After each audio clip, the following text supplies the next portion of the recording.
Good morning, all of you. In previous video, we read about the energy minerals and resources of India. देखें कि पिछले बार में जो है हमने ऊर्जा संसाधनों के बारे में बात की। ऊर्जा संसाधनों के बारे में हमने पढ़ा है और उनके बारे में हमने चर्चा की। ऊर्जा संसाधन किसे कहते हैं इसके बारे में हमने देखा है कि वह सभी संसाधन, वह सभी खनिज जो क्या करते हैं, हमें ऊष्मा देते हैं और जिनसे हमें ऊर्जा प्राप्त होती है उन्हें हम ऊर्जा संसाधनों का नाम देते हैं। इसके बारे में हमने पिछले वीडियो में बात की। ठीक है, इसके अलावा हमने जो है ऊर्जा संसाधनों के बारे में भी, खनिजों के बारे में भी बात की। मिनरल्स के बारे में भी हमने देखा, जिसमें हमने कोल के बारे में पढ़ा, यानी कि कोयले के बारे में हमने देखा। ठीक है, अब हम चल रहे हैं नेक्स्ट मिनरल्स की ओर, दूसरे खनिजों की ओर हम चल रहे हैं। आप देखें कि अगर ऊर्जा संसाधनों में से हम बात करें, एनर्जी मिनरल्स की अगर हम बात करें तो सेकंड जो लार्जेस्ट है वो नाम आता है पेट्रोलियम प्रोडक्ट्स, यानी कि पेट्रोलियम उत्पाद।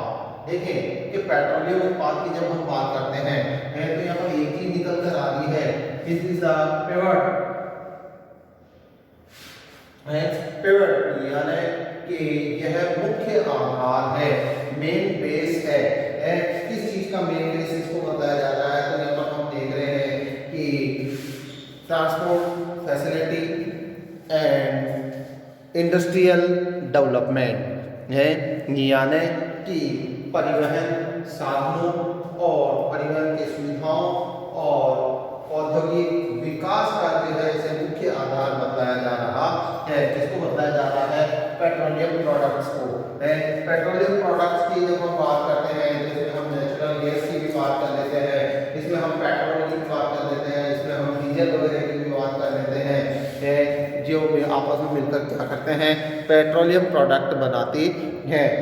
इन सबको अगर हम एक तरीके से देखें, एक ही रूप में देखें तो ये सभी क्या है? पेट्रोल, डीजल और जो हमारे नेचुरल गैस वगैरह है, जिसे हम सीएनजी के नाम से भी जानते हैं, सीएनजी के नाम से भी जो है नेचुरल कंप्रेस्ड गैस है, सीएनजी कंप्रेस्ड नेचुरल गैस है, यानी कि संपीड़ित प्राकृतिक गैस है।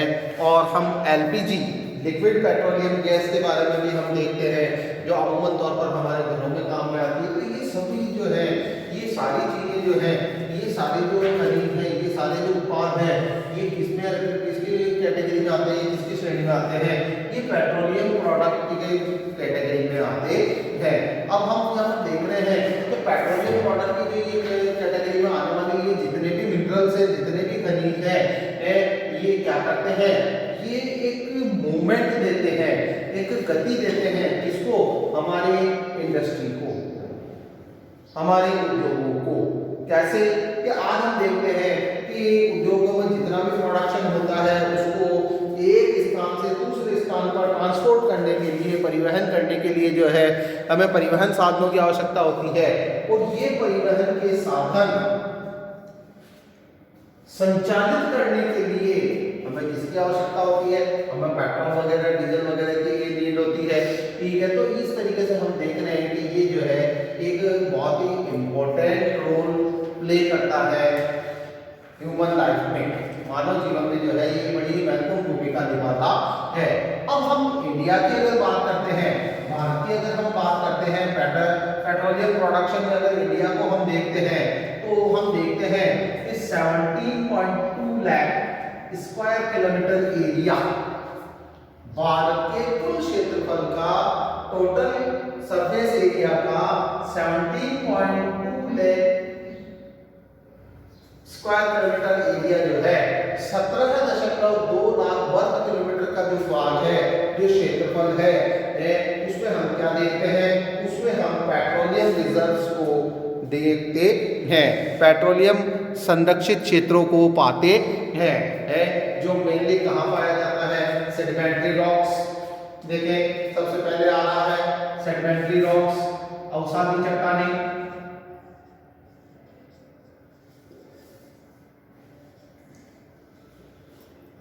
कौन सी चट्टानें? अवसादी चट्टानें। जैसे कि जब हम कोल मिनरल्स के बारे में बात कर रहे थे, कोयला खनिज के बारे में जब हम बात कर रहे थे, तो वहाँ भी हमने सेडिमेंट्री रॉक्स के बारे में देखा था, अवसादी चट्टानों के बारे में देखा था है।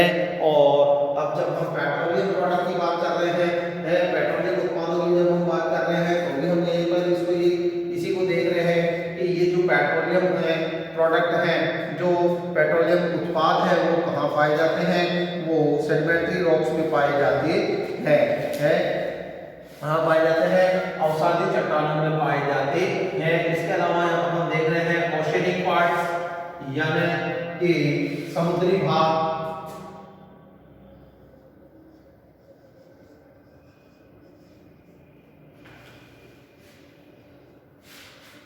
समुद्री भागों में भी जो है तेल पाया जाता है, पेट्रोलियम प्रोडक्ट जो है पाए जाते हैं, तेल पाया जाता है। ठीक है, अब यहाँ पर हम देखते हैं, इस चीज को हम देखते हैं, तो यहाँ पर जो पेट्रोलियम प्रोडक्ट में पाए जाते हैं वो किस प्रकार पाए जाते हैं? तो यहाँ पर देखें, ये succeeding of vegetation and living organism, यानी कि जो भी जैविक पदार्थ हैं, जो भी जैविक पदार्थ वगैरह हैं, जो भी ये जैविक पदार्थ वगैरह हैं, उनके संलयन के माध्यम से उनके जो है घुलने मिलने के मतलब कि जैसे मान लो कोई भी मृत पादप वगैरह है, कोई भी मृत जीव वगैरह है, जो कि लाखों वर्षों पहले क्या हुआ, जमीन के नीचे दब गया, और उससे फिर क्या हुआ कि वो जमीन की हीट है, जमीन की गर्मी पाकर, जमीन की ऊष्मा पाकर, नीचे जमीन की ऊष्मा पाकर वो क्या हुआ, किस रूप में परिवर्तित हो गया? वो हमारे कोल एंड पेट्रोल प्रोडक्ट हैं, यानी कोयले और तेल के रूप में वह परिवर्तित हो गया। तो इस तरीके से हम देखते हैं कि यहाँ पर जो है हमारे यहाँ पर किस तरीके से जो है तेल पाया जाता है। अगर हम यहाँ पर एरिया की बात करें, एरिया में अगर हम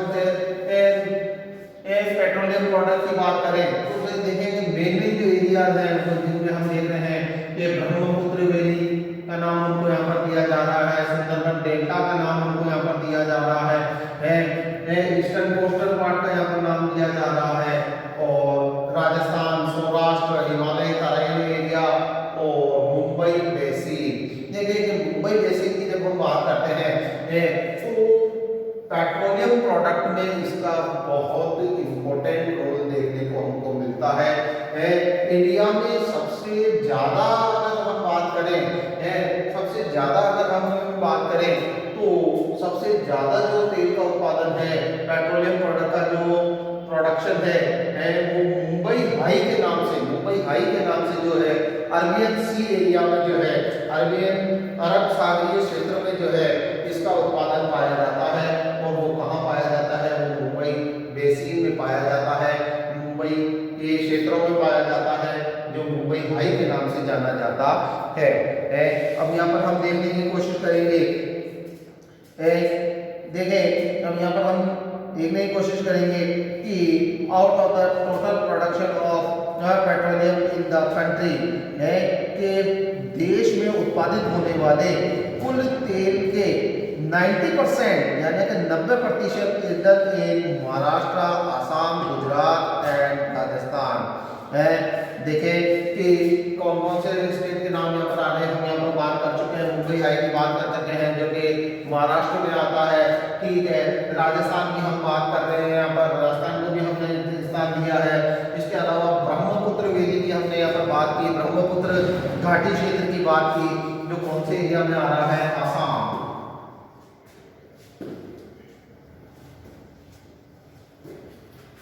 आसाम में यहाँ पर आ रही है। देखें ब्रह्मपुत्र नदी घाटी है, जहाँ पर आप देखें कि जो हमारा तेल उत्पादन का कार्य है बड़ी ही तेजी से होता है।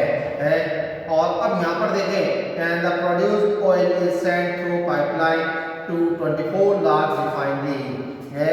देखें ये क्या किया जाता है कि जितना भी तेल का उत्पादन होता है, जितना भी तेल का यहाँ पर उत्पादन होता है, उन्हें पाइपलाइन के माध्यम से जो है 24 बड़ी रिफाइनरी में यानी कि तेल शोधनशालाओं में भेज दिया जाता है।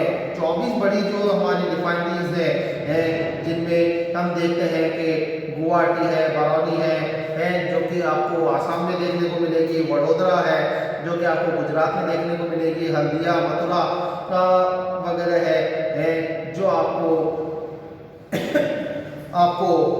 उत्तर प्रदेश में देखने को मिलेगी। डिगबोई की जब हम बात करते हैं जो कि आसाम में है, और सबसे एंड में आती है जामनगर रिफाइनरी जो कि इंडिया की सबसे लार्जेस्ट रिफाइनरी है, जामनगर। देखिए ये सबसे लार्जेस्ट रिफाइनरी की अगर हम बात करते हैं, सबसे बड़ी अगर तेल शोधनशाला की बात करते हैं तो वो कौन सी है, जामनगर। जामनगर जो कि आपके गुजरात में आता है, गुजरात में आता है।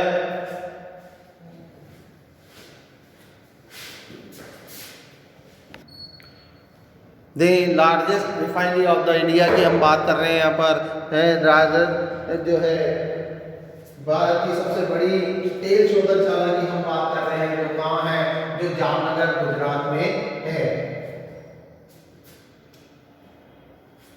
जामनगर गुजरात देख रहे हैं हम यहाँ पर।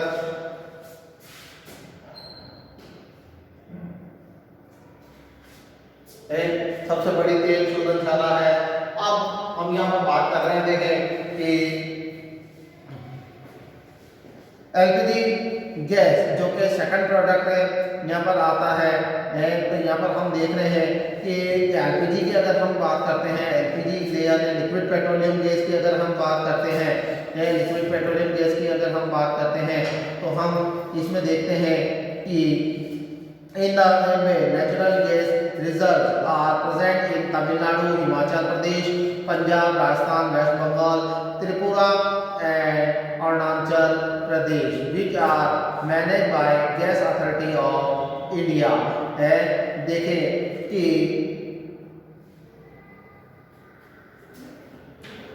जो प्राकृतिक गैस है, प्राकृतिक जो भी गैस है जो हमें कहाँ पर पाई जा रही है, तमिलनाडु है, हिमाचल प्रदेश है, पंजाब, राजस्थान है, पश्चिम बंगाल, त्रिपुरा और अरुणाचल प्रदेश के क्षेत्रों में पाई जा रही है। और इसका जो व्यवस्थापन है वो किसके द्वारा किया जाता है, गैस अथॉरिटी ऑफ इंडिया। है देखिए कि गैस उत्पादों का जो भी उत्पादन है, प्रोडक्शन है जिसको हम गेल के नाम से जानते हैं।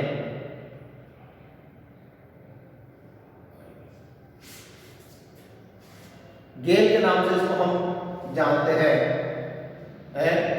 गेल के नाम से हम इसको जानते हैं।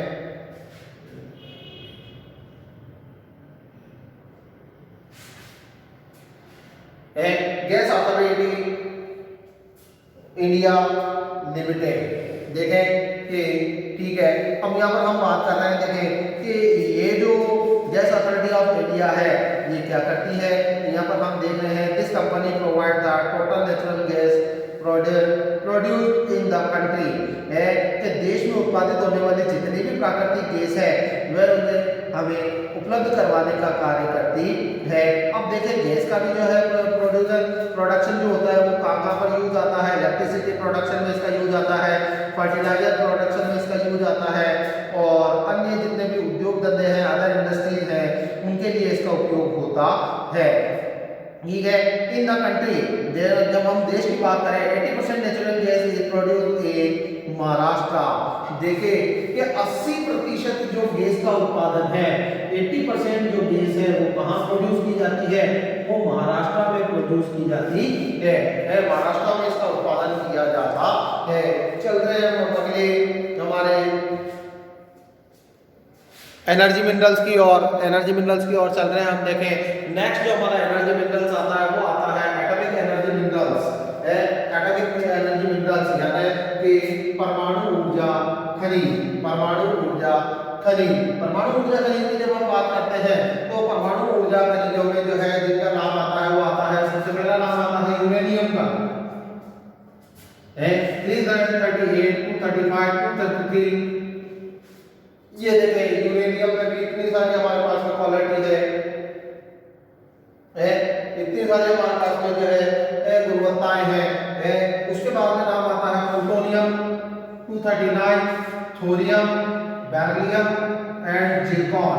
देखें कि ये वो मिनरल्स हैं जो क्या करते हैं, फ्यूजन और फिजन के माध्यम से, यानी कि संलयन और विखंडन की क्रिया के माध्यम से जो है हमें एनर्जी प्रोडक्ट देते हैं, ऊर्जा संसाधनों का जो है हमें उपलब्ध करवाते हैं, एनर्जी रिसोर्स के लिए हमारे मीडियम बनते हैं। कौन कौन से हैं? यूरेनियम है, प्लूटोनियम है, थोरियम है, बेरिलियम है और जिरकॉन है।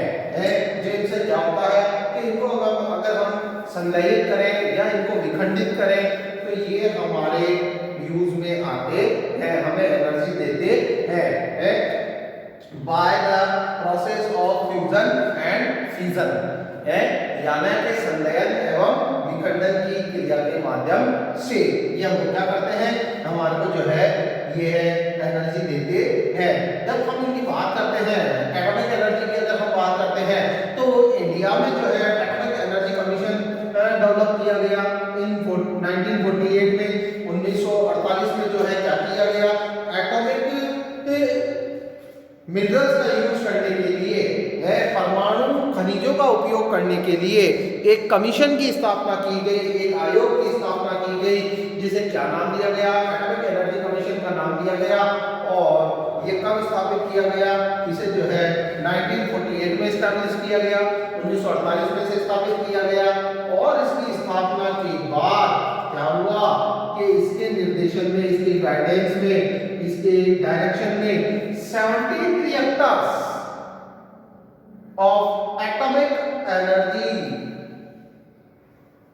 परमाणु ऊर्जा के 17 संयंत्रों की स्थापना जो है की गई, जिनके माध्यम से कितने 4800 मेगावाट और 1800 मेगावाट जो बिजली है, जो इलेक्ट्रिसिटी है, उसको प्रोड्यूस किया जाता है, उसका उत्पादन किया जाता है। ठीक है, अब जब हम एनर्जी मिनरल्स की हम बात करते हैं, एनर्जी मिनरल्स की हम बात करते हैं in context atomic reserve of India की जब हम बात करते हैं, परमाणु ऊर्जा संरक्षित क्षेत्रों की जब हम भारत में बात करते हैं, तो uranium reserve are present in Dharwad, अर्चना रॉक्स है। देखिए अर्चना रॉक्स यानी कि जो यूरेनियम है वो कहाँ कहाँ पाया जाता है, धारवाड़ में पाया जाता है, अर्चना की चट्टानों में ये यूरेनियम पाया जाता है, छत्तीसगढ़ सिंहभूम में पाया जाता है, जो कि कहाँ आ रहे हैं, बिहार में आ रहे हैं। मायका रीजन ऑफ राजस्थान, राजस्थान के अभ्रक क्षेत्रों में पाया जाता है, जिसमें आप भीलवाड़ा वगैरह को ले सकते हैं। ठीक है, पेगामेटिक रॉक्स है, यानी कि चट्टान जो हमारी कायांतरित चट्टानें हैं, पेगमेटाइट रॉक्स यानी कि जो कायांतरित चट्टानें हैं उन क्षेत्रों में ये पाया जाता है। Monazite rocks in coastal part of Kerala, के केरला की जो कायांतरित चट्टानें हैं और जो मोनोजाइट जो चट्टानें हैं उनमें ये पाया जाता है। Thorium reserves are present in Kerala and Bihar, है कि देखिए कि केरला और बिहार में जो है थोरियम के जो संरक्षित क्षेत्र है वह पाए जाते हैं। तो कहने का मकसद यहाँ पर ये आ रहा है कि ऊर्जा संयंत्रों में जब हम परमाणु ऊर्जा की बात करते हैं तो मेनली जो इनके रिजर्व्स हैं वो कहाँ पाए जाते हैं, वो हमें जो है बिहार है, छत्तीसगढ़ है, बिहार है और जो केरल और उसके आसपास के जो एरिया है उनमें यह पाए जाते हैं।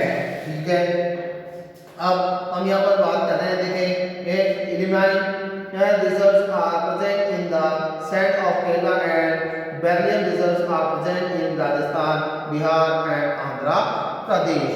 ठीक है, तो यहाँ पर हम कुल मिलाकर ये कह सकते हैं कि हमारे जितने भी एटॉमिक एनर्जी मिनरल्स हैं, एटॉमिक एनर्जी मिनरल्स जितने भी हैं वो मेनली हमें कितने स्टेट में, मेनली हमें 4 स्टेटों में देखने को मिल रहे हैं। यहाँ पर देखें है कि जिसमें हम राजस्थान का भी नाम दे सकते हैं, जिसमें हम केरला का भी नाम दे सकते हैं, जिसमें जो है हम किसका नाम दे सकते हैं, बिहार का भी नाम इसमें हम दे सकते हैं, छत्तीसगढ़ का नाम भी हम यहाँ पर जो है दे सकते हैं।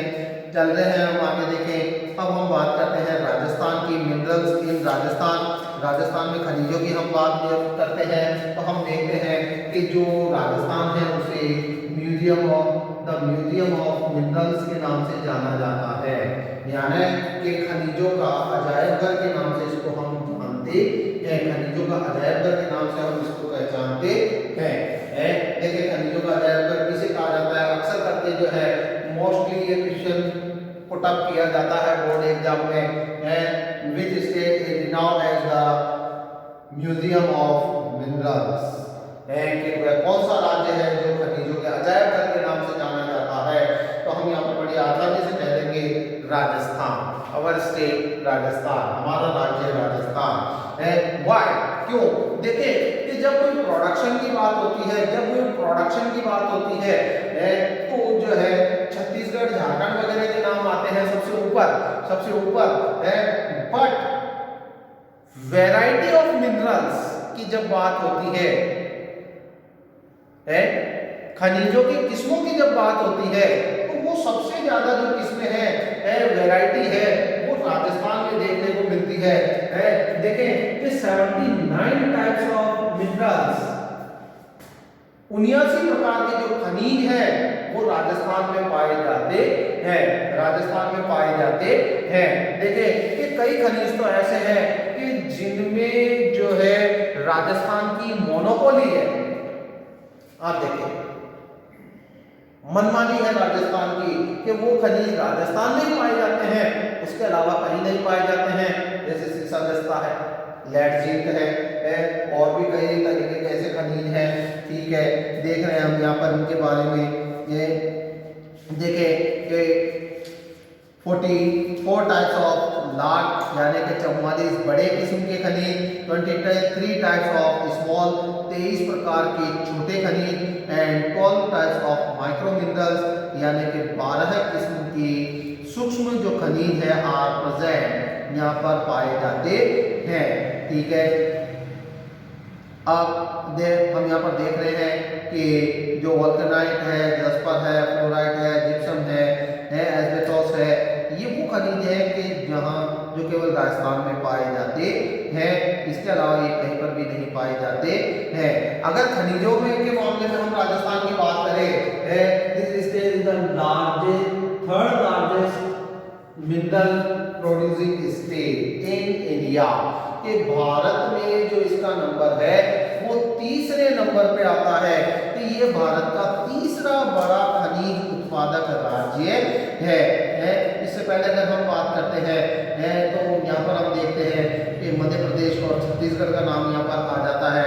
ठीक है, यहाँ पर मध्य प्रदेश के तरफ हम झारखंड ले सकते हैं, क्योंकि जो मध्य प्रदेश का पार्ट है वो झारखंड में चला गया। ठीक है, तो झारखंड और छत्तीसगढ़ के बाद में हम अब राजस्थान का ही नाम देखते हैं, जो कितने 22% account to 22% of the countries total deposits है, कि देश के कुल क्षेत्र के 22% जो संरक्षित क्षेत्र है, खनिज संरक्षित क्षेत्र है, वो कहाँ पाया जाता है? वो राजस्थान में पाया जाता है। ठीक है, नेक्स्ट वीडियो में जो है हम मैन्युफैक्चरिंग इंडस्ट्रीज ऑफ इंडिया की बात करेंगे। तब तक के लिए थैंक यू।